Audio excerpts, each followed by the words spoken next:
Bonjour tout le monde, bienvenue à cette première en direct donc d'une série de 4. Ceux qui me connaissent, je suis une spécialiste de la méthode hypercroissance. On n'est pas dans un monde absolument pas d'hypercroissance en ce moment, mais les 4 décisions critiques pour rassurer notre croissance après le COVID demeurent.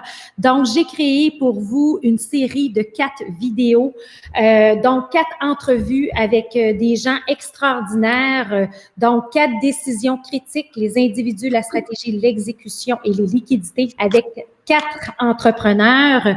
Et ces 4 entrepreneurs-là, quand j'ai vu le montage photo des 4 figures, je me suis dit, wow, je me sens privilégiée. Quelle chance d'avoir ces gens-là avec moi.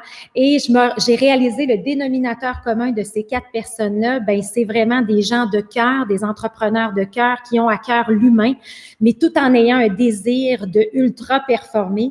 Alors aujourd'hui, j'espère sincèrement que cette série-là va pouvoir vous inspirer, vous permettre d'apprendre, de grandir, avoir des idées, pour que le après-COVID, ben, qu'on ait un impact tout le monde ensemble à faire un monde meilleur.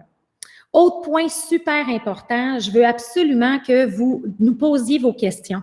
Ce qui est le fun là-dedans, c'est on en a fait un peu ce matin quand je l'ai fait avec Apiculture aussi. Il faut vraiment prendre le temps de poser vos questions parce que nous, on est ici à votre service pour vous inspirer, pour vous transmettre les outils nécessaires. Donc, n'hésitez pas.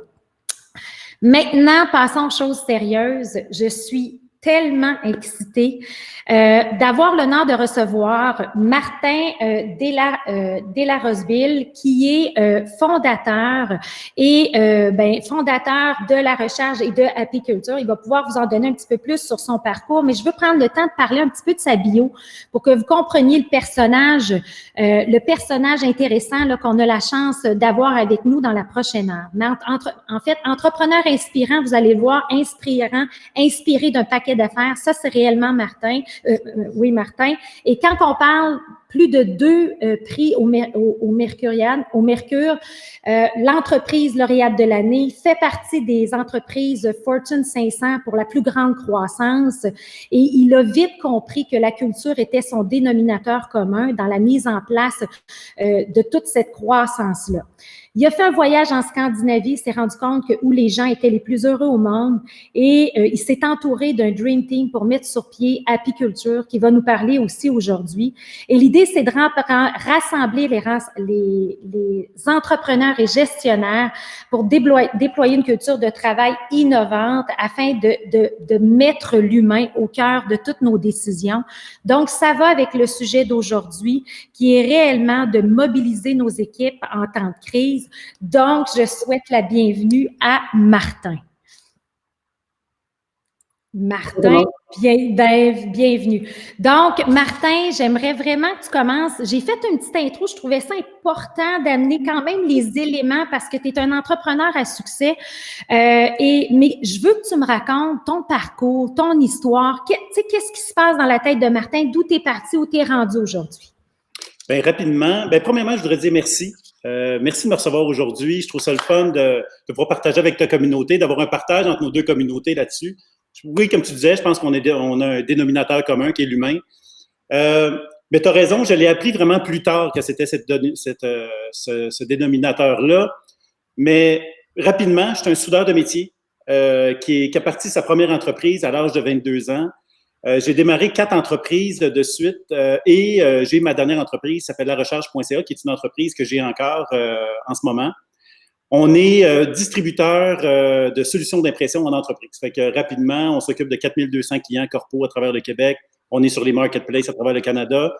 Donc, on distribue de la cartouche d'encre, un produit zéro sexy.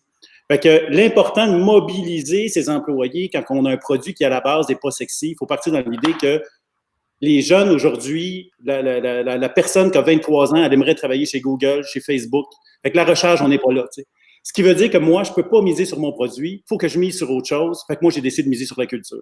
Fait que ça, c'est un peu la division de la recherche, qui est une entreprise qui se spécialise dans les solutions d'impression. On a aussi Apiculture, qui est une académie qui forme, qui encadre des organisations à travers le Québec en ce moment. Notre spécialité, c'est aider les entreprises à mobiliser, fidéliser et attirer les meilleurs talents de l'industrie. Fait que c'est vraiment, vraiment notre mindset. On s'est promené dans le monde. On a même un laboratoire mobile qui a fait 23 000 kilomètres à travers les États-Unis. Wow! On a rencontré plus d'une trentaine d'organisations juste dans ce voyage-là. On est rendu à plus de 200 entreprises visitées. Pourquoi? Pour aller chercher quelles sont les notions qu'il faut comprendre pour mobiliser et fidéliser un employé en ce moment.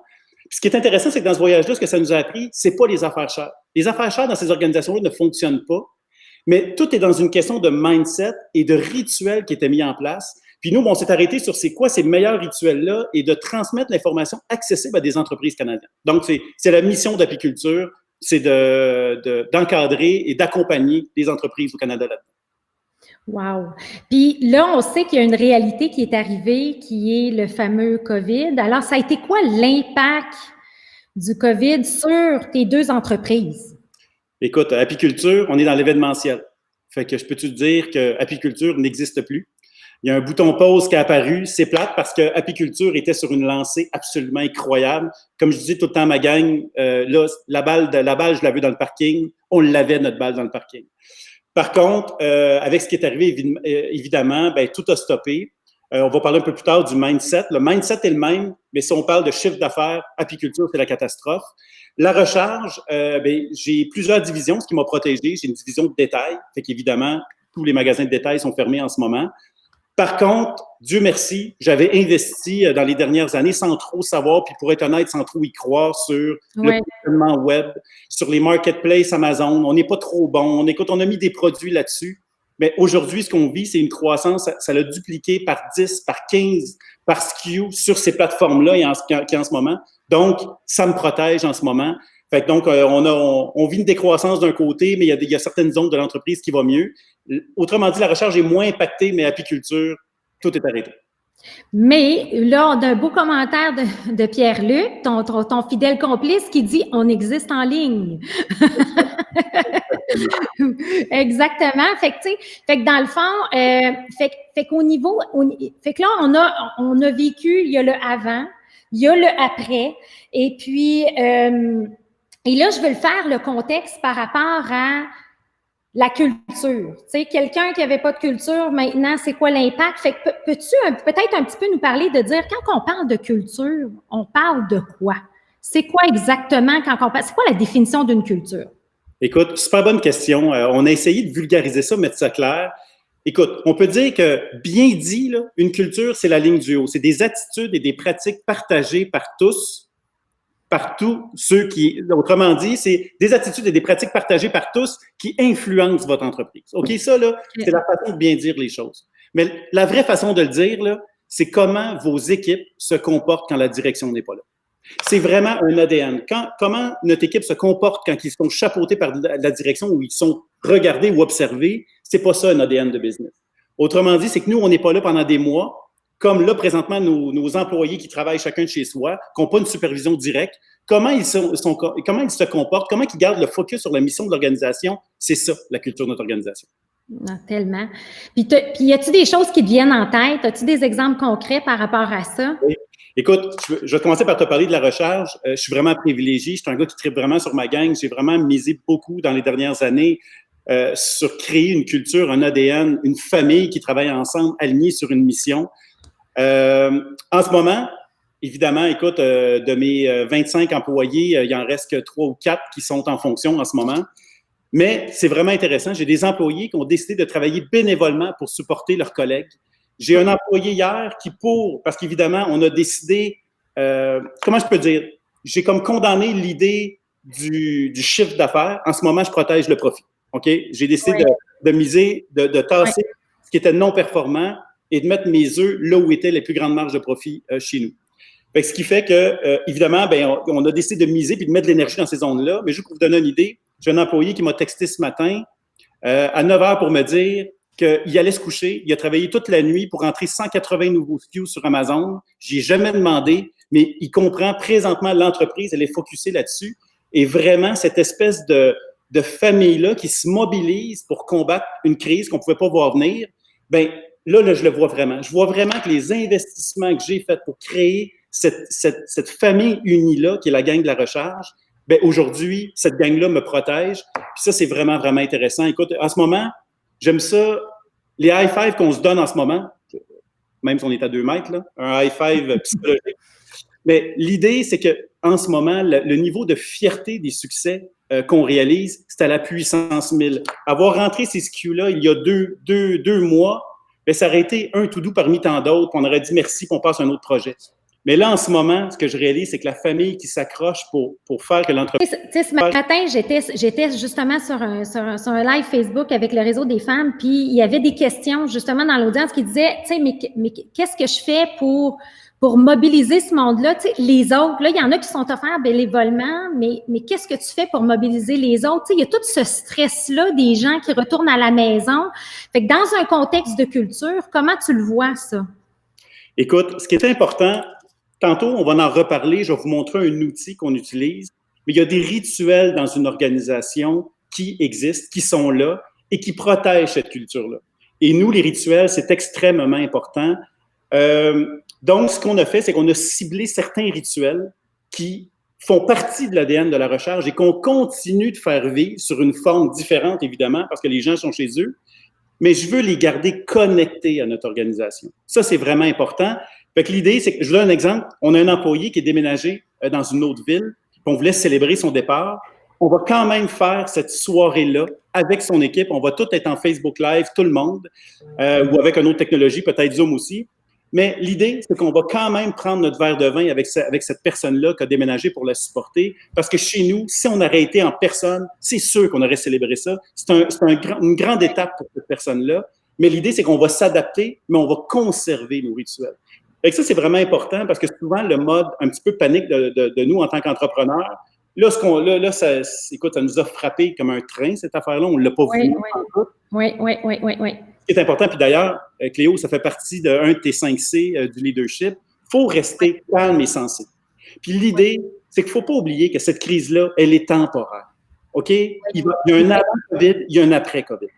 Fait que les décisions qu'on prend en ce moment, il faut toujours s'assurer qu'on protège l'après-COVID, qu'on n'investit pas dans le vide. Fait que moi, je mets beaucoup, beaucoup d'énergie à conserver les rituels à l'interne qui vont avoir un impact en ce moment, mais comme mon investissement, exemple, sur Amazon qu'on fait en ce moment, bien, c'est quelque chose qui va revenir. Quand mes magasins vont réouvrir, ma boutique Amazon va toujours être présente. Fait qu'on met notre énergie sur une next pour être capable juste de doubler les revenus suite quand les portes vont ouvrir suite au COVID. Ah, c'est génial. Puis là, je vois, dans le fond, là, il y a des gens qui commencent à joindre. Il y a José Miro. Bienvenue, José. C'est le fun que tu sois là. Il y a Catherine, que j'aime beaucoup. Chantal Aymon. J'aimerais ça, en fait, je pense à José, Catherine, Chantal, vous venez de vous joindre. Pouvez-vous poser des questions? Quelles sont, parce qu'on est là pour vous, dans le fond. Je veux juste être sûre qu'on rend ça dynamique.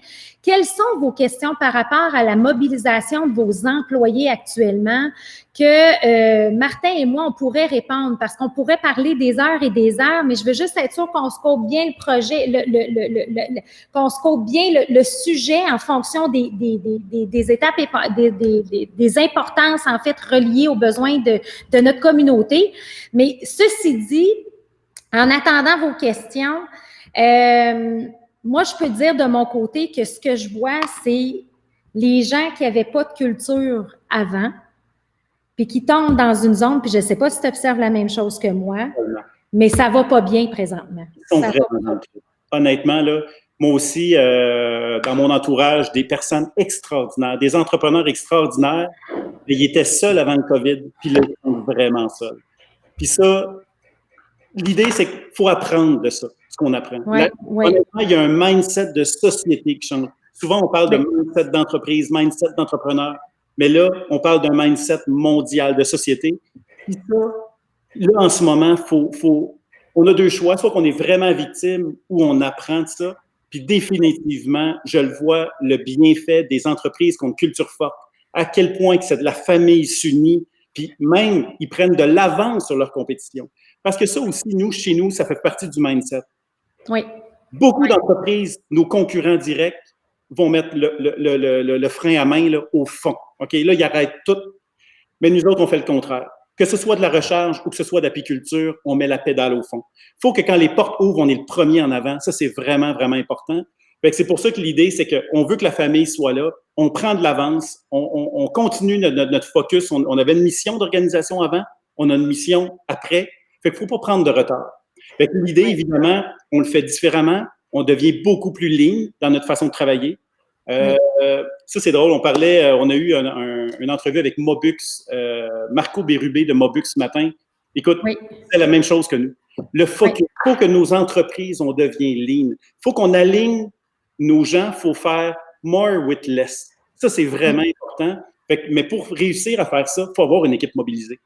Fait que moi, j'ai des employés en ce moment, oui, ils ont de la surcharge de travail. Évidemment. Ils le font avec le sourire. On crée cette espèce d'énergie-là, on les appuie dans ça, mais ils ont une satisfaction qu'ils n'ont jamais eue dans l'histoire de la recharge, parce que là, ils font vraiment la différence. On va parler tantôt de la notion de sens. On va parler des 4 piliers. Si tu veux que tu me lances avec les 4 piliers? Ben vas-y, je pense que c'est un bon point. Oui, vas-y, super. Parce que, honnêtement, après tous nos voyages qu'on a faits, on s'est alignés. Il y a 4 piliers. Évidemment, ça, c'est une version très simplifiée parce qu'il y a une science beaucoup plus détaillée en arrière de ça. Mais si on s'arrête à 4 piliers aujourd'hui pour qu'on se comprenne, pour qu'en dedans d'une heure, on est capable de cadrer puis de comprendre quelque chose, bien, la confiance, le fun, la reconnaissance et le sens, c'est vraiment les fondements à mettre en place en premier pour bâtir une culture.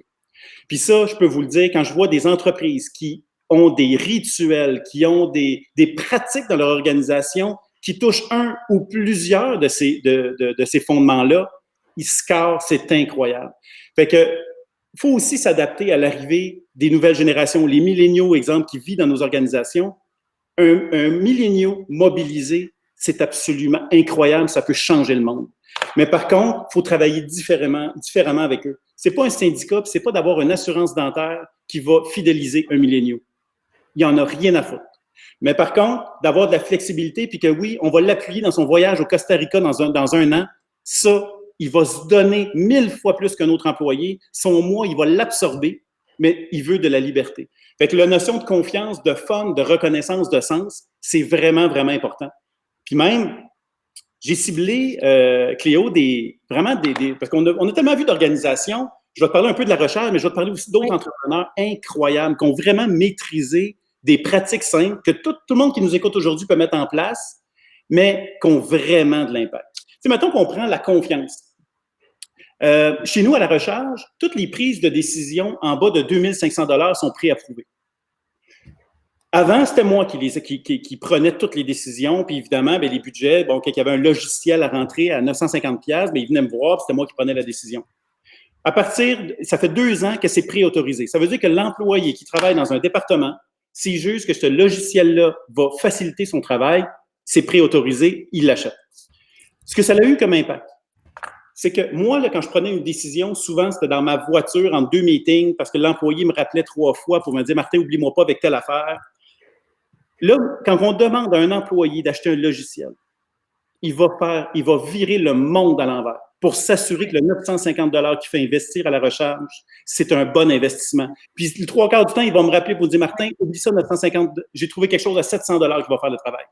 Fait que la notion de confiance, pour moi, ça m'a amené vraiment de bons résultats. Chez nous aussi, c'est la totale flexibilité au niveau des horaires. OK. Parce que moi, j'ai décidé, c'est carte blanche. Moi, ils n'ont jamais besoin de me demander s'ils ont besoin de vacances. Pourquoi? Parce qu'un milléniaux, aujourd'hui, dans nos organisations, quand il mange avec son beau-frère, puis son beau-frère veut aller à Cuba en février, moi, je leur dis, tu dis oui. OK? Il ne veut pas être obligé de dire,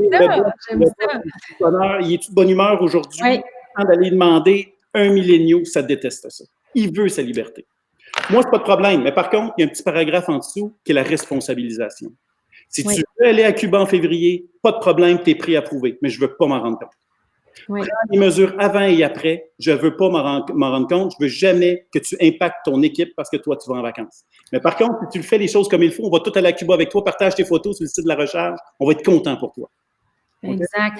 Puis j'aime ce que Pierre-Luc amène. Tu sais, confiance égale responsabilisation. Puis là, tu parles des milléniaux, justement. Tu sais, ton modèle à toi, c'est de leur donner une certaine liberté mais justement basé sur la confiance. Puis on s'entend-tu que présentement, il y a des entrepreneurs qui trouvent ça vraiment dur de ne pas être au bureau puis voir leur monde?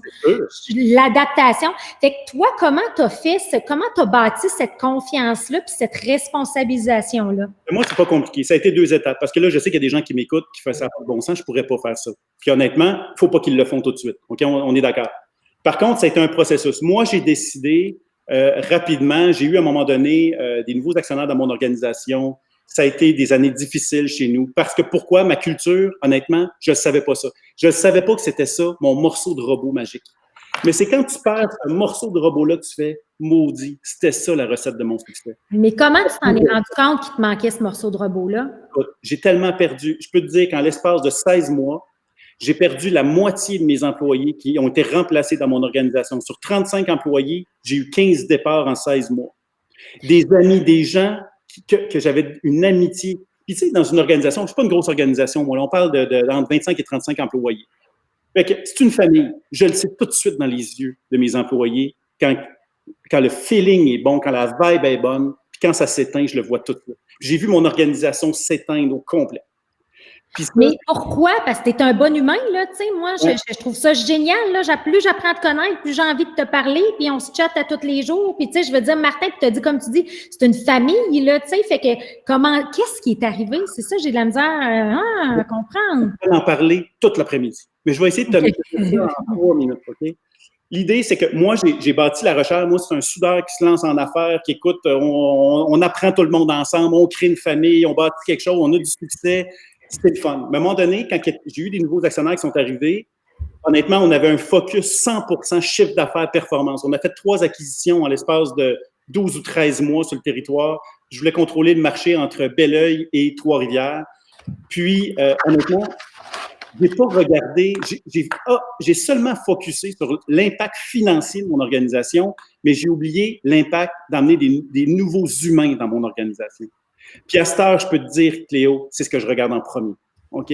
Puis j'aimerais faire le lien avec la super question de Vincent. Vincent, merci d'être là. Il dit « Bonjour à vous deux, je brise la glace avec la question « Comment je jongle? » Puis c'est exactement avec ce que tu viens d'énumérer. Je jongle la gestion des liquidités, donc diminution des coûts, diminution des dépenses salariales et tout, avec la culture. Comment tu communiques là-dessus? Qu'est-ce que tu gardes pour toi, l'entrepreneur? C'est une bonne question. Puis écoute, je connais bien Vincent, puis c'est quelqu'un d'extraordinaire. Puis je comprends les enjeux. Écoute, lui, il porte mon chapeau apiculture. Nous autres, les formations, coach, accompagnement, c'est très difficile pour nous. Puis il est en train de monter quelque chose attribut qui est absolument marque employeur, une référence. Puis honnêtement, comment on protège notre culture pour qu'on n'a plus d'argent ou que la liquidité, écoute, est fragile? C'est une question. Puis pour être honnête, j'ai pas une réponse claire à ça. OK? Oui. On tout en même temps, cette aventure-là. Par contre, je peux dire que j'ai fait un plan de match clair. Quelles sont mes zones à faible profit qu'on met de côté, on défocus? Parce que c'est pas compliqué. On a 4 personnes qu'il faut qu'ils fassent la job de 25. Fait que l'idée, c'est quoi les zones que je suis capable de brasser un maximum de business avec le moins de monde? Moi, c'est le online. OK? Mes boutiques de détail, etc., ça prend beaucoup de monde. Et c'est une zone quand même qui est profitable. Fait qu'on a décidé de focusser là-dessus. Mais ce que je fais attention, c'est de garder tout le monde dans la loupe de communication. Puis ça, d'ailleurs, on va parler tantôt des fails. Oui. La communication chez nous, c'est pas facile. Okay? Moi, ça va vite. Puis, je pense que tout le monde a compris. Je communique beaucoup, mais le monde ne comprenne pas. Fait que c'est moi le problème, OK? Fait que l'idée, c'est de garder tout le monde dans la loupe de l'aventure. Parce qu'il ne faut pas oublier que la personne qui est sur le chômage en ce moment, c'est pas parce qu'elle est sur le chômage qu'elle n'est pas intéressée à ce qui se passe des 4 champions puis les coups de circuit qu'on fait sur Amazon en ce moment. Fait que, écoute, on travaille avec Messenger, bien simple, mais là, le Messenger, moi, je me fais un devoir, il faut qu'il marche au fond. Il faut que tout le monde communique tout ce qui se passe. Puis c'est assez beau de voir les gens qui sont en arrêt de travail en ce moment, qui font « Bravo, Natacha, c'est extraordinaire ce que tu as fait. » Je les garde quand même dans notre énergie, même s'ils ne sont plus directement liés à la tâche quotidienne. Oui. Puis ce que j'aime de ce que tu amènes, ça va avec la question de Catherine aussi, puis on peut faire le lien parce que Tu sais, là, on parle de reconnaissance d'employés. Tu sais, comment reconnaître les employés qui se démarquent des autres? Tu sais, comme là, présentement, je pense que tu as une championne qui a travaillé 15 heures hier, tout ça. De ceux et celles qui sont sur le chômage, mais qui souhaitent mettre l'épaule à la roue, comment on trouve l'équilibre entre la reconnaissance et la rémunération? Là, ce que tu es en train de me dire avec Messenger, c'est pas nécessairement la reconnaissance et peut-être pas monétaire. Puis j'aimerais ça t'entendre là-dessus. C'est quoi ton opinion? Écoute, l'argent, puis les gens, ça, là, les statistiques parlent, l'impact monétaire. Mettons, on veut appliquer de la reconnaissance à un employé, puis on pense que pour le garder, il faut l'augmenter de 2 $.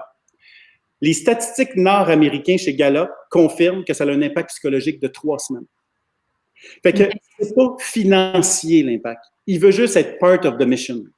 Fait que ça, l'idée, c'est que je les garde accrochés à ça, puis même s'ils ne sont pas liés au succès directement lié au quotidien, ils font partie globalement, maintenant indirectement, au succès de l'organisation. Fait que moi, là, c'est pas juste merci Natacha, c'est merci la gang, vous êtes incroyables, puis on prend des nouvelles, des gens qui sont pas là, puis ce que ça fait, c'est qu'ils donnent tout le rapport, même s'ils sont sur le chômage, et écoute, j'ai quelqu'un hier qui me dit, Martin, il dit, j'ai mon téléphone, je vais aller au bureau, m'amener mon téléphone à la maison, puis quand Natacha va être trop dans le jus, transfère-les, je vais répondre. J'ai juste ça à faire de toute façon. Fait que mon chum Thierry, qui est sur le chômage en ce moment, travaille pour supporter sa chum Natacha. Fait que c'est une notion de est-ce que je suis payé pour faire ça? Non. Est-ce que je supporte la mission de la recharge qui est en mode sauver ses fesses en ce moment? Oui. Fait que ce qui fait la fierté de faire partie de cette aventure-là en ce moment, qu'elle est financière ou pas, elle est pas liée à ça du tout. C'est quel a été mon rôle pour supporter la recharge et mes collègues dans cette épreuve-là. Exact. Il faut jouer cette carte-là. Puis, il y a un super bon commentaire de Pierre-Luc ici qui dit, tu sais, dans le fond, un employé, là, j'aime bien ça, tu le gardes, tu sais, tu le gagnes pour le salaire et tu le perds pour les mêmes raisons. Exactement. Tu sais, c'est ça. C'est super bien dit. Puis, en passant, c'est la même phrase pour les valeurs d'une organisation. Tu sais, les valeurs de Apiculture, là, c'est act outside the box. D'autres, c'est pas think outside the box. Act outside the box. Oui. Avoir un thinking entrepreneurial, être humble et être simple. Ça, c'est ça nos valeurs. Mais comme Pierre-Luc vient de dire, on va engager des gens qui vont respecter ces valeurs-là, puis on va les mettre à pied pour les mêmes raisons. Oui. On doit être aligné dans nos valeurs. Fait qu'au niveau de la recharge, elles sont extrêmement claires. Fait que ce qui fait que il y a aucun, ça parle pas de finances, puis t'es pas chez nous pour l'argent. T'es ici pour supporter une mission d'organisation. Que tu es payé ou pas, tu as un rôle clé dans le sauvetage de l'organisation. Puis moi, ça a toujours été clair.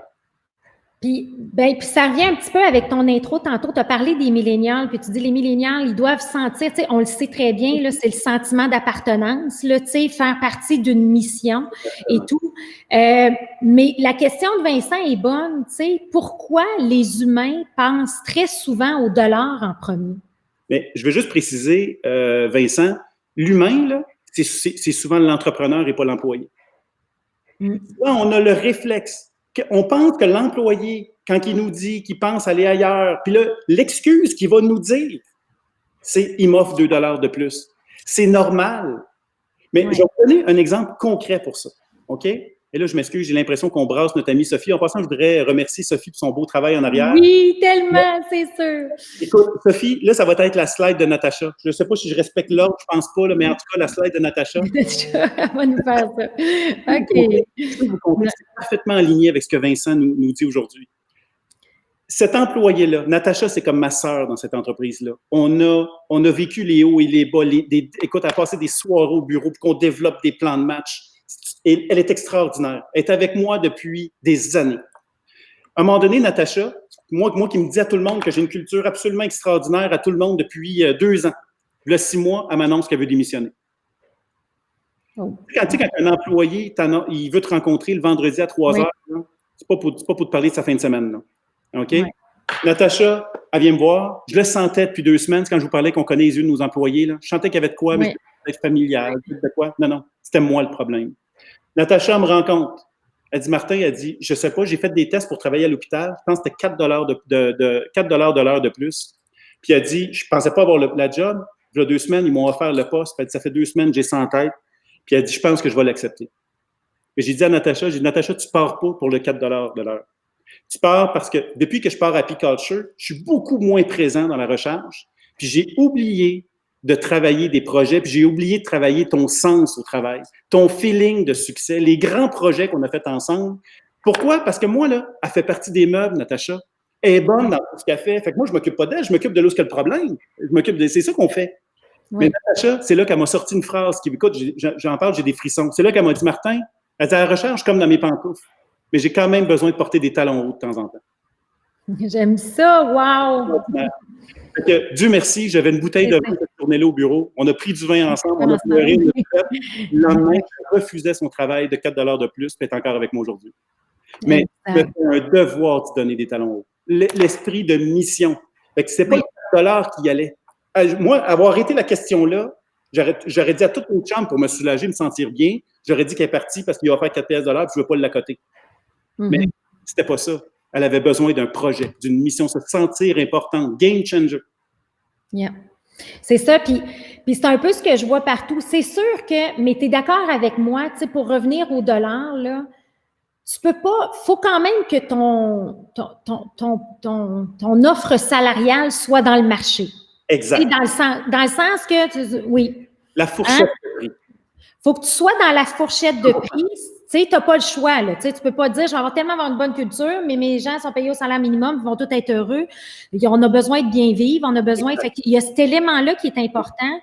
Mais quand je vois, moi, mes clients qui sont pris vraiment avec des enjeux de taux de roulement, c'est pas un enjeu, oui, de masse salariale. Des fois, c'est quand ils sont vraiment pas, comme tu dis, dans la braquette, mais c'est toujours relié à des enjeux de culture. Ils trouvent pas leur compte, ça fait pas de sens travailler là. Et souvent, vas-y. Mais je veux dire que souvent, ils partent pour 75 cents. Quand ils sont pas fous, l'employé, sur sa paye, ça va lui donner quoi? 22 $ par semaine? Est-ce que vous pensez vraiment qu'il quitterait un univers où il est mobilisé, motivé, qu'il a l'impression qu'il est en train de changer le monde, puis il tripe sur ses collègues pour 22 $? Non, c'est impossible. Il part pour une autre raison. C'est ça. Mais tu sais, ce que je vois, par exemple, tu sais, moi, j'ai mon conjoint qui a son entreprise ici sur la Rive-Nord, puis, tu sais, c'est une PME, tout ça, mais souvent, il y a de Bombardier qui arrivent, qui font des offres extraordinaires, puis là, c'est des prix complètement démesurés, mais on connaît Bombardier, ils font leur projet, puis après, ils n'ont plus de main-d'œuvre, ils vont faire des mises à pied. Puis, mon conjoint qui se bat pour avoir une culture extraordinaire, puis de faire des initiatives après initiatives. Mais là, c'est là qu'à un moment donné, il a compris, il dit, regarde, moi, c'est ça que j'ai à offrir du meilleur de ma connaissance. Je vais n'attraper un groupe, puis cette grande famille-là, comme on ne quitte pas une famille pour de l'argent, là, tu sais ce que Pierre-Luc disait, mais c'est que dans le fond, il y a comme un core team qui vont être tes meilleurs ambassadeurs, tes champions de la culture, mais qui, à un certain moment, oui, il y en a, malgré tous les efforts que tu fais, qui vont partir. Mais c'est correct parce qu'ils ne fitent pas dans ta culture non plus. C'est ça qu'il faut démystifier parce que des fois, on va dire, oui, mais il y a du monde, tu auras beau faire ce que tu veux. C'est peut-être mieux qu'ils partent aussi, là, tu sais. Fait que comment tu gères ces éléments-là maintenant de dire, oui, il y a la famille, il y a la valeur, il y a la culture, il y a donné un sens. Mais tu sais, quelqu'un qui ne fit pas, comment tu le gères? Bien, écoute, tu sais, tantôt, là, j'ai dit, on l'engage pour ces valeurs-là, puis on les met dehors, OK? Fait que, quand même, il faut être pragmatique dans ces choses-là. Là. Je suis pas en train de dire que tu viens à la recherche, puis tout le monde, là, on vit de bonheur, puis c'est extraordinaire. Il y a des gens qui ne fitteront pas, et pour son propre bonheur à lui, et le nôtre, il faut qu'il parte. Fait que, très à l'aise avec ça. Moi, ce qui est juste important, c'est que quand on part, par exemple, la différence quand on dit qu'on a une culture forte, c'est quand j'ai un employé qui part, je réussis mon off-boarding. Je vais m'assurer, ça va se faire dans le respect. Ah, ça, c'est bon. Ouais. Pourquoi? La marque employeur. Écoute, Vincent, là, je pense qu'il va être d'accord avec moi. Moi, c'est important que cette personne-là, quand elle va partir, on n'est plus comme dans les années 80 qui disait, si t'es pas content, ramasse tes clics, tes claques, va-t'en. On appelait notre Sophie, puis on disait, Sophie, va dans la pile, puis appelle-moi 3-4 personnes de plus. C'est plus vrai. Oui, non. Cette personne-là, qu'elle n'a peut-être pas cadré avec ma culture en ce moment, va aller vivre une expérience ailleurs. Puis moi, je veux que ça s'est tellement bien fait qu'il ose me rappeler sur mon cellulaire et dit, Martin, écoute, honnêtement, là, j'étais bien à la recherche, peux-tu revenir? On va se faire un high-five, viens-t'en. OK? C'est comme ça. Puis au pire, si tu ne reviens pas, tu vas parler en bien de la recherche quand tu vas aller ailleurs. Tu vas parler en bien de la culture. Oui. vraiment important. Ma marque employeur, ça, c'est vraiment important. Ouais. Les gens qui parlent, c'est normal. Exact. Mais comment de fois ça arrive, puis je suis sûre que vous l'observez avec Apiculture, puis toutes les formations que vous donnez, que les entreprises qui ont une marque employeur forte, une culture forte, ils vont, ça va arriver souvent, ça, que les gens vont partir, puis ils vont recogner à la porte, puis dire, je peux te survenir. Ça, c'est un super bel indicateur que... Ça m'est arrivé 2 fois. Puis, Oui. mon chum Thierry, en passant, je veux juste dire, Thierry, c'est le bénévole qui aide Natacha au téléphone, là, qui a dit, mais Thierry, il est parti il y a environ 3 ans. Ça faisait 4 ans qu'il travaillait pour moi. Il est parti faire une expérience pendant 8 mois. J'ai toujours gardé une belle relation avec. Je l'aime, il est extraordinaire. Et Thierry Mané m'a rappelé, il dit, Martin, merci de revenir chez vous. Il a baissé de salaire pour venir chez nous. Oui. Mais il y avait, à un moment donné, ce qui arrive, c'est que ça devient un quotidien. On ne se rappelle plus c'est quoi être ailleurs. Tu as bien beau avoir la meilleure culture, mais tu penses que c'est le même partout, parce que ça fait tellement d'années que tu vis là-dedans. C'est quand ils mettent le pied dans l'autre cour qu'ils font « c'est bien cool, ça ». Bien, il faut réussir notre sortie pour réussir notre entrée. Exact. Mais souvent, c'est le problème qui arrive avec les milléniaux. Quand ils arrivent dans une organisation, c'est leur premier job, puis là, ils tombent dans une culture comme ça, puis là, ils voient une meilleure offre ailleurs. Ah, ben c'est comme ça dans toutes les organisations. Non, c'est pas toujours comme ça, là, tu sais. Fait que là, laissez aller. Exact. Là, il y a Vincent qui nous a dit un gros maison, là, parce que, fait que là, on lit son commentaire, parce que tu penses à ta réputation d'employeur et donc tu parles des boomerangs et des alignés. Exactement. Fait que ça, c'est bon. Tu sais, quand on parlait de sens, souvent, on parle tout qu'on veut un Dream Team. OK? On parle à n'importe qui. Tout le monde cherche le secret pour avoir le fameux Dream Team qu'on voit juste à la TV. Là. On cherche tout. Mais on oublie que pour avoir un Dream Team, il faut avoir un Team Dream. Il faut juste inverser ces mots-là. Puis, un coup, tu t'accroches au Team Dream. C'est drôle, le Dream Team, il va apparaître. Mais il faut être focusé sur une mission. Il faut être inspirant pour nos équipes. Même si on vend des cartouches d'encre, mais on va être le meilleur de la gang. Puis on va être le plus cool de la gang. Puis, finalement, ils vont mettre de côté le produit. Pourquoi? Parce qu'ils vont venir vivre un Team Dream dans un Dream Team. Fait que c'est pour moi, là, je reste toujours focusé là-dessus. Je ne cherche pas le Dream Team. Je vais faire un bon Team Dream, puis ma gang va venir. Et en ce moment, c'est ce que ça fait. Ah, ben ça, c'est génial. Puis je peux confirmer, moi, je ne connais pas la gang de la recherche, mais je peux dire que tu as un Dream Team avec Apiculture. Par exemple, Justine et Pierre-Luc sont extraordinaires. C'est le fun, tout ce que vous êtes en train de faire, exactement.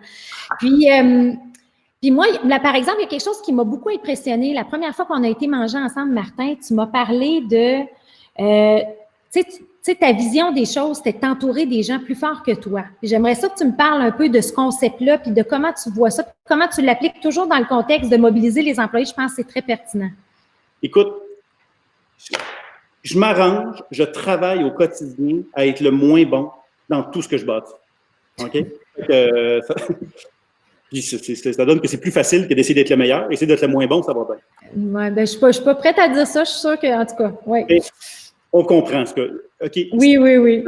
Dans le sens que, pour vous donner une idée, je ne sais même pas mon code Acomba pour aller dans mes chiffres. Je le sais. OK, il me donne des rapports. Là, ça, bien sûr, j'analyse. Mais comment moi, parce que je m'appelle, en passant chez nous, il n'y a aucun poste de direction à la recherche. OK?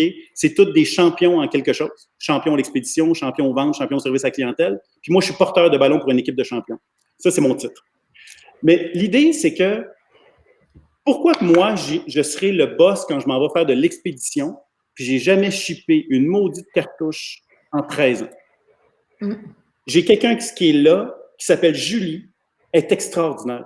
Elle est bonne là-dedans. Mais écoute, go! Pourquoi moi, je chercherais à savoir son travail? Elle est bonne là-dedans. Fait que le fait de ne pas être bon dans les doing, dans les tâches, m'oblige à me remettre 100% à ces employés-là, à les respecter. Parce que si je les perds demain, je suis dans la merde. Fait que c'est que ça devient plus facile pour moi. Moi, le high five à Julie à l'expédition pour lui dire qu'elle fait une maudite bonne job dans ce temps-ci parce qu'on fait des records d'expédition sur Amazon, il est important. Parce que si je la perds demain, là, c'est pas moi qui peux y aller. Fait que, ce qui fait que moi, j'ai décidé, au lieu de miser à connaître la tâche, je vais miser sur la reconnaissance. Je vais vous donner un exemple. Dans mon entreprise, à moi, vous voyez ça ici? OK? C'est un cadre, c'est quoi? Oui, OK. En tout cas, c'est la photo d'un enfant, OK? Oui, OK. Dans mon bureau, OK? Puis ça, c'est quelque chose que j'ai fait il y a plusieurs années. J'ai un bureau, il n'y avait rien sur les murs, c'était bien ordinaire. J'ai demandé à chacun de mes employés de me donner une photo de leurs enfants. Puis je les ai toutes encadrés comme ça. OK? Fait que sur mon mur, là, j'ai plein d'enfants sur mes murs. Premièrement, mes fournisseurs, quand ils viennent, ils pensent que j'ai beaucoup d'enfants. J'en ai même pas. Mais bon. J'ai fait ça. Pourquoi? Parce que quand on est à la direction, qu'est-ce qu'on met sur notre bureau? On met d'un passage des affaires, bien des affaires, mais sur notre bureau, là, hey, la balle de baseball de notre affaire, la photo de notre fille, de notre femme, on met ce qu'il y a de plus précieux dans notre vie. C'est ça qui est dans notre bureau direct. Oui. Je mets la photo des enfants de mon équipe. Est-ce que je passe un message fort à mon équipe que moi, là, leurs enfants, c'est comme les miens, puis je me rappelle pourquoi ils travaillent chez nous, c'est pour nourrir cet enfant-là. OK? C'est vraiment. Ah, j'aime ça. Regarde, j'ai reçu, Wow. ça fait partie de la culture. Il y a un employé, mon qui vient me voir. OK. Il y a comme. C'est une échographie, ça, right? Oui. Une échographie. C'est comme ça qu'il m'a appris que sa femme était enceinte. Il m'est arrivé avec. Oh, quelle bonne idée! OK. Pour que je mette. Fait que là, j'ai une échographie sur mon mur parce que sa femme est enceinte. Oui. Est-ce que ça, tu vas me quitter pour 75 sous? Ben, c'est ça. Non. Fait que moi, j'ai décidé de miser sur ça au lieu de devenir meilleur que lui à la tâche. Ça, là, c'est beaucoup plus significatif. Il va s'améliorer dans son travail tout le temps parce qu'il aime son travail. Il aime son travail. Des fois, on met notre énergie pas toujours à la bonne place. Puis surtout, en période comme on est là, on doit être ligne. Chaque action qu'on fait, tu sais, là, souvent dans le design, on dit que less is more, là. Mais c'est pas juste des dessins, puis c'est pas juste des peintures, less is more. Dans nos business, less is more. OK? C'est vraiment ça qu'on vit. On est moins, mais il faut faire des choses extraordinaires, puis il faut garder le focus. Fait que c'est pour ça que de mettre mon énergie sur des choses comme ça, que je suis encore capable de tenir en gestion de crise. Je suis capable encore de tenir ça. Ça reste significatif en période de crise. Et c'est pas quelque chose qui coûte rien. C'est juste du temps. Puis ça, c'est vrai qu'il y a beaucoup d'initiatives. Souvent, les gens disent « Ah, il faut que je travaille sur ma marque employeur. Ah, j'ai besoin d'un budget marketing. » Non, il y a beaucoup, plein de belles initiatives. Puis je pense que c'est ça, tu sais, est-ce que ça vaudrait la peine, tu sais, do more with less? Oui. Puis moi, je rajouterais, Pierre-Luc, do less and obsess. Okay? Donc, être capable d'identifier c'est quoi l'essentiel. Puis je trouve que dans la vague de COVID qu'on vit présentement, ce qui se passe sur la planète, ça nous amène à revenir tout le monde, tous et chacun, à l'essentiel. Puis cet essentiel-là, on peut le faire autant avec notre famille comme on le fait présentement, mais on peut le faire aussi à l'organisation. Exactement. L'idée, c'est qu'il y a 4 choses à retenir pour bâtir une culture. Parce que c'est tout le temps là, une culture. En passant, peut-être que ça vaudrait la peine de le dire. C'est quoi une culture? Oui. Ben, c'est comment les humains dans votre organisation se comportent quand la direction n'est pas là. OK? Fait qu'on part de l'idée, quand on n'est pas là, qu'est-ce qu'ils font notre gang? Là? Qu'est-ce qu'ils font? Qu'est-ce qu'ils se disent autour de la machine à café? Là? Ça, c'est votre ADN de business. Fait que l'idée, c'est que c'est ça qu'il faut commencer à bâtir. Mais comment qu'on commence? Parce que tout le monde se dit, ouais, mais on commence par quelle étape? Il y a 4 choses. Puis surtout, en passant, vous allez voir, il y a même, exactement, merci. Voyez là, on parle de confiance, on parle de fun, on parle de reconnaissance, on parle de sens. Puis ça tourne autour de l'humain d'abord. Fait qu'au début, il faut juste penser que notre modèle d'affaires, là, c'est plus, parce qu'on a tous connu le customer first, OK? Dans la fin des années 80, les années 90, on avait le wording customer first. Maintenant, on est rendu à l'époque du team first. Ça a été généré par la pénurie de main-d'œuvre. Fait que pour être capable de mettre notre team, il faut vraiment assumer qu'à partir de maintenant, notre modèle d'affaires va tourner autour de l'humain. On va commencer à bâtir autour de ça. Mais il y a 4 piliers, 4 fondements, la confiance, le fun, la reconnaissance, le sens. Surtout depuis l'arrivée des milléniaux. Les milléniaux ont chamboulé notre façon de travailler, puis ils s'attendent à avoir une culture. Mes parents, moi, mes grands-parents, un homme vaillant, c'était quelqu'un qui s'en allait à Manic 5 construire un barrage. Il partait pendant 6 mois, puis il revenait. C'était ça, un homme vaillant. Mais j'ai manqué le premier pas de ma fille. J'étais pas là, j'étais absent. J'ai apparu plus tard. J'étais arrivé à ma retraite, je me suis acheté un Winnebago à l'âge de 65 ans. Puis c'était ça. Mais maintenant, dans le fond, là, les milléniaux apprennent de nos erreurs. Eux autres, là, ils disent, quand ma fille va faire son premier pas, je te jure que moi être là. Ouais. La famille et le plaisir vont toujours passer devant le travail. Fait qu'on a le choix, c'est soit qu'on le combat ou on s'adapte. Fait que c'est pour ça que maintenant, il faut faire confiance. Il faut leur laisser de la flexibilité au niveau de leurs horaires. Pas partir dans l'idée que quelqu'un qui travaille à la maison, automatiquement, parce qu'il fait une brassée de lavage en même temps, qui ne travaille pas. Non, c'est pas vrai. Il va performer. Oui. Aussi, la différence de notre grand-père qui travaillait à Manic 5, il ne s'attendait pas à avoir du fun du lundi au vendredi. Lui, le fun, ça commençait le vendredi 4h30, ça se terminait le lundi matin 7h15, puis ça repartait pour une semaine de travail. Maintenant, au travail, les milléniaux, on parle des milléniaux, en passant, c'est un mindset milléniaux. Il y a des gens de 40, il y a des gens de 50 ans qui s'attendent à la même chose. On veut avoir du plaisir. Puis souvent, on associe le fun à de la non-performance. Puis je veux juste en passant à rassurer, Happy Culture, on est le mindset de tout ce qu'on positionne ou qu'on enseigne. Il faut absolument que ce qu'on met en place se résume et se concrétise par de la croissance. C'est vraiment, vraiment important. Fait que l'idée, c'est quand on parle de l'idée de faire quelque chose qu'on n'aime pas, est-ce qu'on est performant puis est-ce qu'on est rapide à le faire? Non, c'est quelque chose qu'on va procrastiner, on ne voudra pas le faire. Mais si on amène du plaisir au travail, puis les tâches que je te donne, je m'assure au maximum de ce que c'est possible, qu'elles soient le plaisantes à faire, bien, automatiquement, ça amène une performance. La reconnaissance. Ça, dans les entreprises, c'est souvent la chose qu'on pense qu'on fait bien, puis pourtant que le trois quarts, si tu demandes aux employés, est-ce que vous êtes satisfait par le système de reconnaissance qui est en place par votre organisation? Je pense que les statistiques, c'est au-dessus de 70% des employés ne sont pas satisfaits par le programme de reconnaissance de leur employeur. Okay. Ça veut dire qu'il faut repenser la façon qu'on donne de la reconnaissance. Un exemple simple que j'aime donner. Dans les entreprises, souvent, on va donner quelque chose à l'anniversaire de notre employé. Puis ça fait partie un peu, c'est comme le party de Noël, ça fait partie des rituels qui a toujours été en place. Mais si vous saviez que les entreprises qui donnent de quoi à l'anniversaire de travail et non personnel, ils scorent 8 fois plus sur l'impact psychologique de l'employé qu'à sa fête. Ouais. Fait que quand ça fait 5 ans, quand ça fait 2 ans, quand ça fait 4 mois que tu travailles pour moi, je vais le souligner. Il va se passer quelque chose. Et ça, ils ne s'en attendent pas. Le fameux party de Noël, qu'on mette 50 000 sur le party de Noël, on se démarque pas, notre culture ne se démarque pas des autres entreprises parce que tout le monde a un party de Noël. Mais fait ce même événement-là en plein mois de février ou en plein mois de mars, c'est incroyable à quel point qu'on va scorer plus haut. C'est pour ça qu'il faut repenser nos systèmes de reconnaissance, puis le sens au travail, ça c'est important. Une question pour résumer ça, c'est que si on demande à un de nos employés, c'est quoi l'impact sur l'organisation si tu quittes demain, s'il n'est pas capable de répondre à ça, il y a un entrepreneur en Californie, il dit votre employé est mort.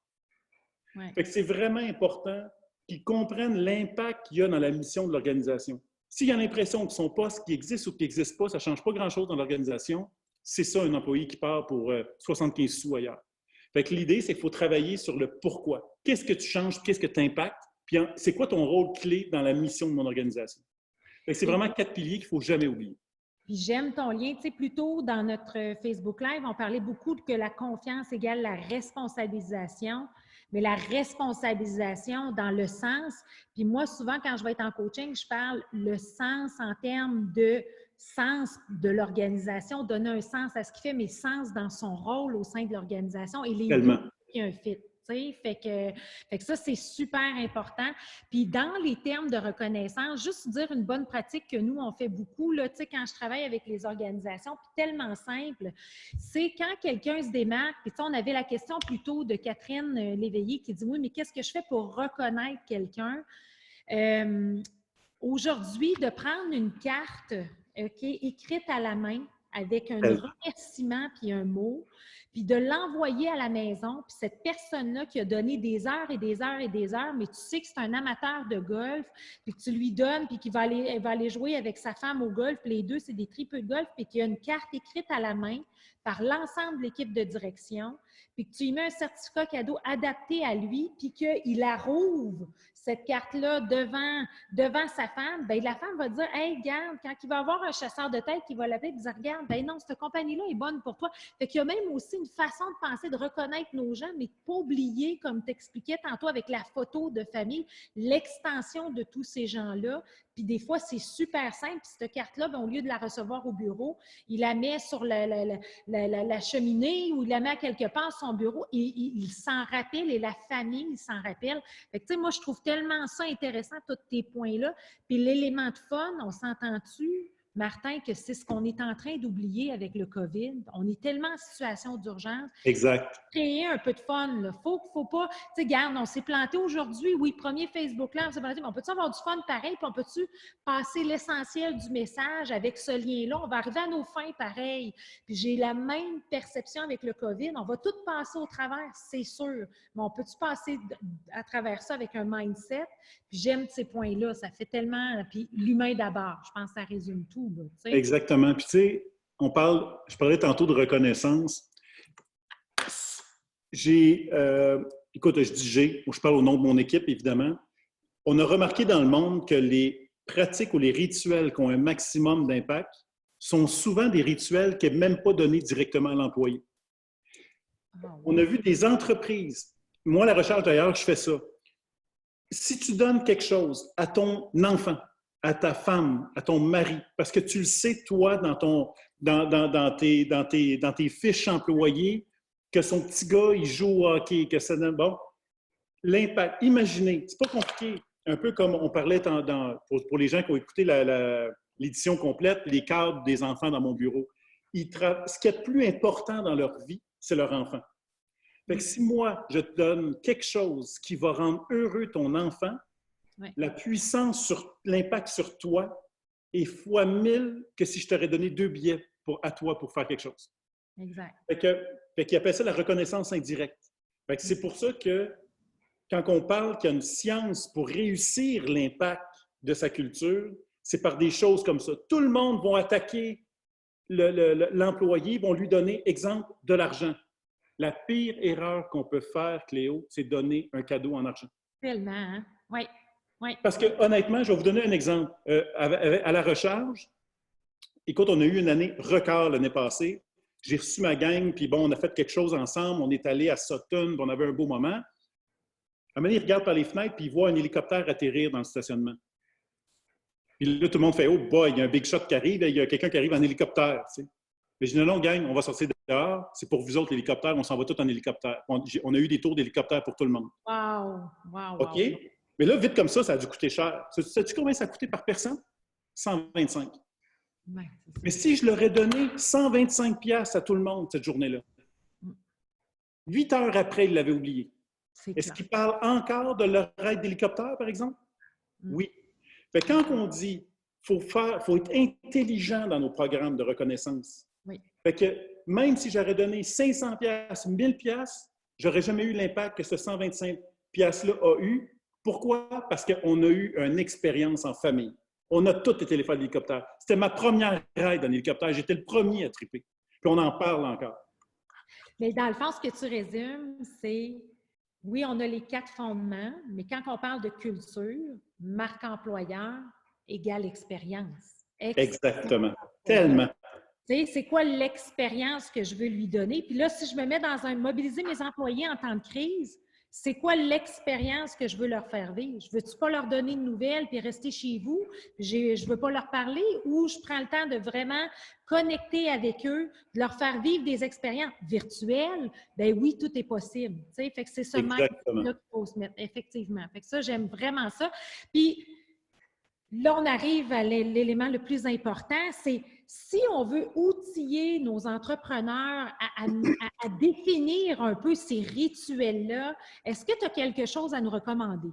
Écoute, j'ai modifié un outil que nous, on a à l'interne qui est un peu plus exhaustif, mais on a fait une version simplifiée pour ta gang. OK? Okay. On a une feuille ici. OK? C'est écrit « Évaluation d'impact ». Oui. Question de vous expliquer simplement. L'idée, c'est que je veux emmener ta gang à avoir une réflexion sur nos rituels et nos pratiques qu'on a mis en place. Oui. Parce qu'on ne se le cachera pas, la plupart de nous, en tant qu'entrepreneurs, on a des rituels qui existent depuis l'histoire du début de l'entreprise. Oui. Moi, j'ai une histoire de 13 ans avec la mienne, mais tu as tes membres, qu'eux autres, qui ont 15, 20 ans, 50 ans d'histoire. Fait que, mais depuis 83, là, le rituel qu'on a mis en place, est-ce que ce rituel-là a encore de l'impact sur nos milléniaux aujourd'hui? Oui. souvent, on n'a pas eu vraiment ce pas de recul-là. On le fait parce qu'écoute, c'est pas compliqué. Le comité qui organise les activités, il est programmé qu'en octobre. On fait ça. Mais souvent, on oublie de prendre un pas de recul et de faire ouais, mais je suis encore aligné avec ma gang qui est en bas, là. Oui. C'est encore ça qu'ils veulent. Oui. C'est ça qui fait que souvent, je parle à des entrepreneurs, puis ça, c'est en passant, c'est un de mes exercices préférés, je tripe faire ça.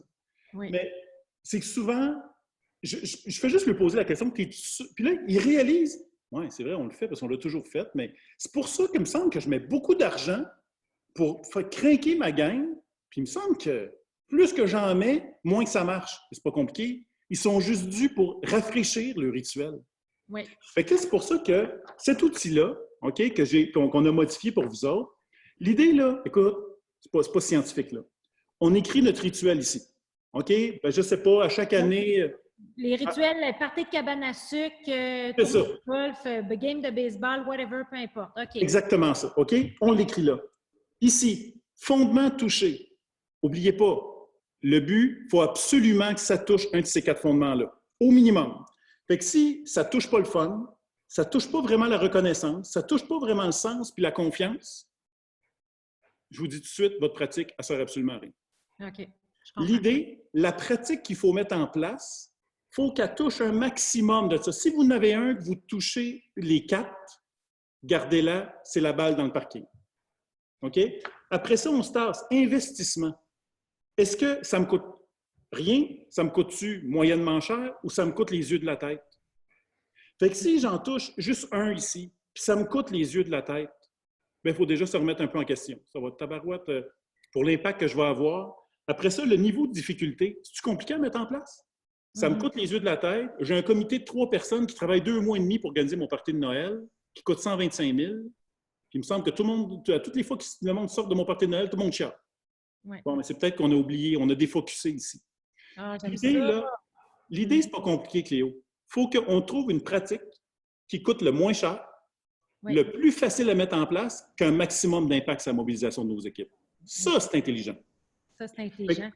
Puis, on peut entendre, si je fais le lien avec Vincent, ce qu'il amenait comme point aussi, tu sais, il dit, quand on parle de marque employeur, d'avoir cette liste-là de rituels en lien avec les 4 fondements, puis de l'appliquer puis de les suivre, bien là, on parle de ça, on vient de se créer une marque employeur en quelque sorte. Et voilà. Okay. Exactement. C'est pour ça que, puis là, la dernière, là, on y va au feeling, parce que là, ta gang vont faire l'exercice, mais c'est quoi l'impact? Est-ce que vraiment j'ai l'impression qu'on sort de cette activité-là et j'ai vraiment craqué ma gang? Il y en a qu'on le sait que ça ne marche pas vraiment. OK? Fait que l'idée, un coup qu'on a fait cet exercice-là, on commence là, à aligner ceux-là qui coûtent le moins cher, qu'on a scoré ici le plus possible, puis qu'on trouve que ça craint pas mal notre gang. Ça, là, gardez-la. Elle est incroyable. Puis là, on a fait une deuxième version. Vous voyez, c'est la même feuille. La seule différence, c'est que c'est écrit ici en gestion de crise. Ah! Fait que l'idée, là, après ça, on fait juste une comparaison, puis on dit, OK, si j'ai à garder 2 de ces pratiques-là en ce moment en gestion de crise, j'aime ça. Fait que c'est pas compliqué. Allez retirer de votre première feuille, là, parce que vous avez tous vos rituels, isolez ceux-là qui ont le plus d'impact, allez le mettre sur votre gestion de crise, puis c'est important de les mettre en place. Il ne faut pas perdre 100% de nos rituels. C'est clair qu'il va en avoir moins sur notre feuille en gestion de crise qu'on a sur notre feuille d'habitude. Ça, c'est normal. Mais peut-être que ça va être les moins payantes aussi, puis c'est correct parce qu'on a tous des problèmes de cash. Et voilà. Mais ça, là, ça va nous permettre d'aller traquer ceux-là qui coûtent le moins cher, le plus facile à mettre en place, puis qui a le maximum d'impact. Puis, on est-tu capable de la faire vivre dans notre organisation? Ah, j'aime ça. Oui. C'est ça. Fait que, puis vous allez voir, honnêtement, là, je vous dis, ta gang, ils vont faire cet exercice-là, là, puis ils vont tout de suite l'en éliminer, puis ils vont en barrer, ils vont dire on arrête ça l'année prochaine, ça n'a pas de bon sens. Ça n'arrête pas de bon sens. Mais il faut faire un pas de recul. Exact. Puis moi, comment j'amène le pas de recul aussi pour faire du chemin sur ce que tu dis, c'est qu'aujourd'hui, on ne mesure plus la satisfaction des employés en organisation, mais on mesure beaucoup plus le taux d'engagement. Fait qu'on va utiliser des plateformes comme Office Vibe, il y en a plusieurs et tout. Et dépendamment des résultats du taux d'engagement, bien, souvent, ça peut nous aider à définir quel rituel en temps réel nos gens ont besoin aussi. Fait que, tu sais, on fait bien aussi parce que souvent, tu sais, c'est pas parce qu'on a un tournoi, on a un party de cabane à sucre, puis même moi, les comités du club social, là, je les bannis. Est-ce qu'on peut les remplacer par des comités culture? On peut-tu s'assurer que les gens fassent vivre les valeurs? Tu sais, fait que là, combiné à ton outil, bien, ça pourrait être un super bel outil, une belle vocation d'un comité culture de dire, regarde, voici l'ensemble des propositions qu'on a, on les passe dans cette fameuse cartographie-là des rituels, lesquels font du sens, parfait, puis on peut revenir à l'équipe de direction puis on propose quelque chose.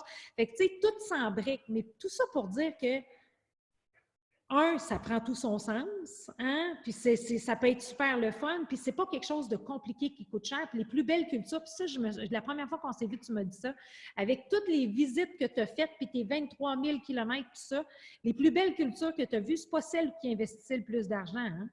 Zéro. Puis honnêtement, même ceux-là qui ont investi sur des choses qui ont coûté une fortune, il y a des entreprises qui nous disaient, c'est pas compliqué. Ça, là, ça sert parce que mondialement, pour attirer les talents, ils s'arrêtent là-dessus puis ça a l'air cool. Dans la réalité, là, c'est pas ça. C'est pas ça qui marche. C'est des affaires ultra simples. Fait que c'est pour ça que quand on revient à nos piliers, quand même que tu as une table de baby-foot, que tu as une salle de jeu, que tu as... Si le gars, il n'y a pas de fun, ça ne favorise pas la reconnaissance. Écoute, est-ce qu'avoir une table de baby-foot, ça me donne du sens au travail? Non. Non. Non. OK?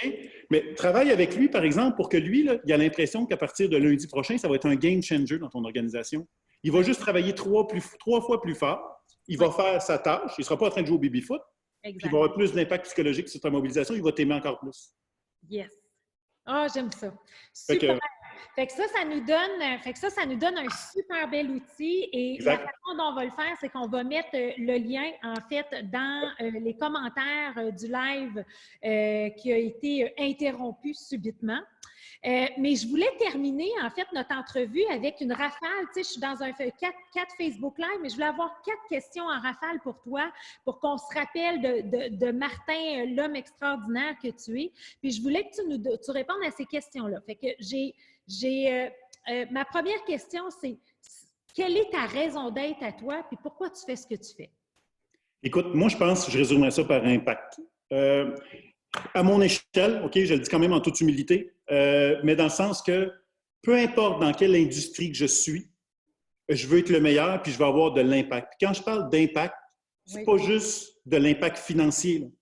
C'est que je veux avoir de l'impact sur ma gang. Je veux que ma gang, là, que travailler pour Martin et ses visions, là, on crée des meilleurs humains qui sont mobilisés, que quand ils arrivent chez eux, là, ils ont l'impression d'avoir réalisé quelque chose. Parce qu'on ne réalise pas que souvent qu'en tant qu'entrepreneur, on a de l'impact sur des humains. Ils passent la plus grande partie de leur temps à travailler pour nous dans les organisations. Fait que là, en un mot, impact. Impact. Impact. Bref, faut que tu me un mot. C'est une question à rafale, un mot. Impact. OK? Que signifie pour toi la nouvelle réalité? Tu sais, il y a le avant, il y a le après, là, il y a le pendant. Là. Ça veut dire quoi pour toi en un mot ou une phrase? Transformation. Transformation, j'aime ça. C'est vrai. Tu sais, il faut le voir comme ça. Puis transformation amène du bon changement. Puis exact, pas négatif. Transformation. Exact. Quel est l'entrepreneur qui t'a le plus inspiré dernièrement? Stéphane Gay. Stéphane Gay. OK. Stéphane Gay, OK, Transit Warehouse. Je pense qu'il est à Lévis, précisément. OK. Écoute, lui, là, il vend des pièces automobiles, des pattes de break, des affaires de même. Oui. J'ai jamais vu un entrepreneur mobiliser une équipe à ce niveau-là. C'est absolument incroyable. Puis il se cadre dans son industrie. Il est en train de tout ramasser. Fait que, c'est la culture. C'est la grâce culture. à sa culture. Mais je vous dis, j'ai visité cette place-là. J'en revenais pas. On a tout à apprendre de cet homme-là. Ah, génial. Ça, j'aime ça. Parce qu'on est tellement de beaux entrepreneurs ici au Québec avec des histoires extraordinaires. Puis je pense que c'est un peu ça la vocation que toi puis moi, on se donne, de créer cet impact-là, de faire valoir les belles histoires. Et qu'est-ce que je peux te souhaiter pour la suite? Hey, ça, là, c'est drôle. Depuis hier que j'y pense à cette question-là. Qu'est-ce que tu peux me souhaiter? Honnêtement, j'espère qu'on est en... Là, je ne suis pas capable de répondre en un mot, là. Mais j'espère que ce qu'on est en train de créer, j'espère que le COVID va avoir amélioré nos organisations. Contrairement à ce que les gens pensent, que financièrement ont été impactés, mais je me souhaite et je nous souhaite en tant qu'organisation que ça nous a fait faire, ça nous a obligés de faire un pas de recul, puis qu'on va revenir extrêmement sensibilisés et plus intelligents. Parce que souvent, on oublie, mais est-ce que ça peut, puis je m'inclus là-dedans, là, on peut-tu devenir des entrepreneurs plus intelligents? Je pense que ça nous a ça nous a un petit peu assommé ce qui s'est passé, là. J'aimerais ça qu'on revienne juste plus fort. Ah, que j'aime ça. Ah, c'est inspirant. Ça finit sur une bonne note. C'est un peu ce qu'on cherchait à faire justement avec ce premier live Facebook-là. J'invite les gens tu sais, tu as le fameux parcours H qui est comme un atelier, peut-être en glisser un mot. Nous, on va mettre le lien aussi dans les commentaires pour que les gens puissent en apprendre davantage. Peut-être sommairement, là, rapidement, c'est quoi exactement le parcours H pour ceux qui veulent admettre de l'avant leur culture d'entreprise? Bon, mais écoute, résumé, apiculture, tout le monde se demande qu'est-ce qu'on fait dans la vie. 3 choses. On fait des conférences partout à travers le Québec, dans les organisations. On a donné, je pense, plus d'une centaine de conférences depuis le mois de septembre. Ce qu'on fait aussi, c'est qu'on accompagne les organisations. On a un parcours qu'on appelle le parcours H pour humain. C'est que l'idée, c'est qu'on travaille, on appelle, c'est le pipeline. Là, on dirait que j'ai un petit blanc, là. Dans le fond, nous, là, on dit qu'on a un pipeline de vente. On connaît tous les pipelines de vente dans nos organisations. Mais là, nous, on a créé le PCE, qui est un pipeline de closing employé. OK? Ça veut dire qu'à chacune des étapes, de l'attraction, de l'annonce que je fais, là, est-ce que je me démarque de mon industrie? Puis quand tu passes une entrevue, est-ce qu'elle est innovante, notre entrevue? Oui. Puis après ça, l'onboarding, la fameuse première journée au travail. Oui. Est-ce que mon directeur qui reçoit cet employé-là, il détruit-tu complètement les promesses qui s'écrivent? Fait que là, le parcours H, c'est d'être capable de donner un mapping, Exact. une cartographie des étapes à suivre pour prendre soin de nos employés à partir du moment où tu l'attires puis que tu l'embarques avec toi, qui va, et ça, on s'entend-tu que c'est essentiel pour bâtir une culture. Ça part du moment où ils commencent à regarder l'entreprise comme telle. Fait que ça, c'est le parcours H. Fait que ça, c'est intéressant. On va vous mettre le lien là-dessus.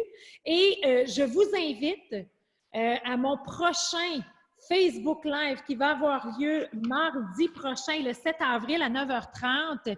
Et on va se croiser les doigts qu'on n'aura pas de problème technique comme on a vécu là. Et on va avoir Jonathan Léveillé qui va nous parler de la décision, dans les 4 décisions Gazette, de la décision exécution.